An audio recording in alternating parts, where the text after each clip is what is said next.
வணக்கம்.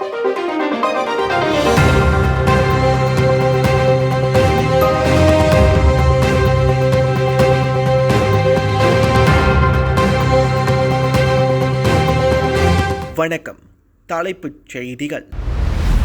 வங்கதேச அரசின் இடைக்கால தலைவர் அழைப்பின் பேரில் பிரதமர் டத்தோஸ்ரீ அன்வார் இப்ராஹிம் இன்று அதிகாரப்பூர்வ பயணமாக வங்கதேசம் தலைநகர் டாக்கா சென்றடைந்தார். அவரை வங்கதேச அரசின் இடைக்கால தலைவர் புரொஃபசர் முகமது யூனுஸ் வரவேற்றார். அரசியல், பொருளாதாரம், வர்த்தக முதலீடு, அந்நிய தொழிலாளர், கல்வி, தொழில்நுட்பம் போன்றவை குறித்து இரு நாட்டு தலைவர்களும் விவாதிப்பார்கள் என்று எதிர்பார்க்கப்படுகிறது. ஆசிரியர்கள்தான் அதிக அளவில் மருத்துவ விடுப்புகள் எடுப்பதாக வெளிவந்துள்ள குற்றச்சாட்டுகள் அனைத்தும் பொறுப்பற்ற செயலை குறிப்பதாக கல்வி அமைச்சர் ஃபட்லினா சிரிக் தெரிவித்துள்ளார். இவ்வாறான தவறான குற்றச்சாட்டுகள் ஆசிரியர் தொழில் மீது எதிர்மறையான கருத்துக்கள் உருவாகியுள்ளதாகவும் அவர் தெரிவித்தார். சர்ச்சையான விவகாரங்களை நாட்டிலுள்ள ஆட்சியாளர்கள் சமூக ஊடகங்களில் விவாதிக்க வேண்டாம் என்று சிலாங்கூர் ஆட்சியாளர் ஷரஃபுடின் இட்ரிஸ் ஷா வலியுறுத்தினார். அரச குடும்பத்தை சேர்ந்தவர்கள் அனைவரும் பொது இடங்களில் அல்லது சமூக ஊடகங்களில் தோன்றும் போது கண்ணியமான கலாச்சார பண்பாட்டை வெளிப்படுத்த வேண்டும் என்றார் அவர். பொது சுகாதாரத்திற்கான புகைப்பிடித்தல் பொருட்கள் கட்டுப்பாட்டு சட்டம் அமலாக்கத்தை தொடர்ந்து அடுத்த ஆண்டு டிசம்பர் மாதத்திற்குள் புகையிலை பயன்பாட்டை 15 விழுக்காடு வரை குறைக்க சுகாதார அமைச்சகம் இலக்கு கொண்டுள்ளதாக அமைச்சர் ஜுல்கிஃப்லி அஹ்மத் கூறினார். கடந்த ஆண்டு உலகளாவிய புகையிலை பிடிப்பவர்கள் எண்ணிக்கை 19 விழுக்காடாக இருந்தது. தற்போது இந்த புதிய சட்ட அமலாக்கம் அதன் எண்ணிக்கையை குறைக்க உதவும் என்றும் அவர் தெரிவித்தார்.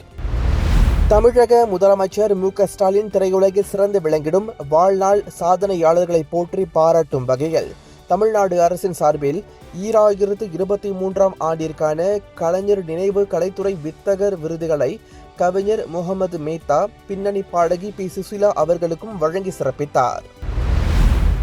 மராட்டி, பாலி, பிராகிருதம், அசாமி, வங்க மொழிகளுக்கு செம்மொழி அந்தஸ்து வழங்க மத்திய அமைச்சரவை ஒப்புதல் அளித்துள்ளது.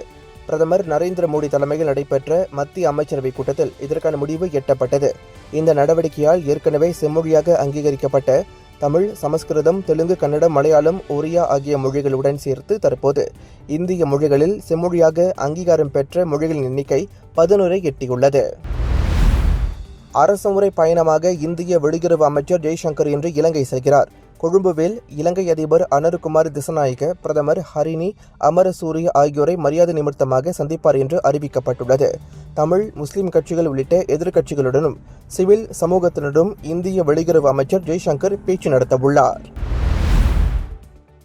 சொத்து மதிப்பில் அமேசான் நிறுவனத்தின் நிறுவன தலைவர் ஜெஃப் பெசோஸை மிந்தியுள்ளார் மெட்டா சிஇஓ மார்க் ஜுக்கர்பர்க். இதன் மூலம் தற்போது உலக கோடீஸ்வரர்கள் பட்டியலில் அவர் 2ஆம் இடத்தில் உள்ளார். ப்ளூம்பர்க் நிறுவனத்தின் தரவுகளின்படி தற்போது $206 பில்லியன் நிகர சொத்து மதிப்பாக மார்க் ஜுக்கர்பர்க் கொண்டுள்ளார். உலக சுகாதார நிறுவனம் குரங்கம்மை எனும் எம்பாக்ஸ் நோய் கண்டறியும் முதல் பரிசோதனை முறைக்கு ஒப்புதல் தந்திருக்கிறது. எபாட் தயாரித்துள்ள பரிசோதனை கருவி தோலிலிருந்து மாதிரியை எடுத்து எம்பாக்ஸ் இருக்கிறதா என்பதை உடனடியாக சொல்லிவிடும். கிருமியின் மறுபணவை அடையாளம் காண உதவுகிறது. காசாவின் வடமேற்கு கரையில் உள்ள துல்கர் அகதிகள் முகாமை குறிவைத்து இஸ்ரேல் நடத்திய வான்வழி தாக்குதல் நடத்தப்பட்டது. இந்த தாக்குதலில் உயிரிழந்தவர்கள் எண்ணிக்கை 18 பாலஸ்தீனர்கள் கொல்லப்பட்டனர். பலர் காயமடைந்தனர் என்று பாலஸ்தீனிய சுகாதார அமைச்சகம் தெரிவித்துள்ளது. விஜய் நடிப்பில் உருவாகும் 69வது படத்தின் பூஜை இன்று நடைபெற்றது.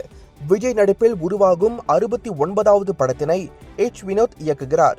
இதில் நடிகர்களாக பாபி தியோல், பூஜா ஹெக்டே, மமிதா பாஜு, கௌதம் வாசுதேவ் மேனன், நரேன், பிரியாமணி, பிரகாஷ் ராஜ் ஆகியோர் இணைந்ததாக படக்குழுவினர் அறிவித்தார்கள். ஐரோப்பா லீக் கிண்ண கால்பந்து போட்டியில் மான்செஸ்டர் யுனைடெட் அணியினர் சமநிலை கண்டனர்.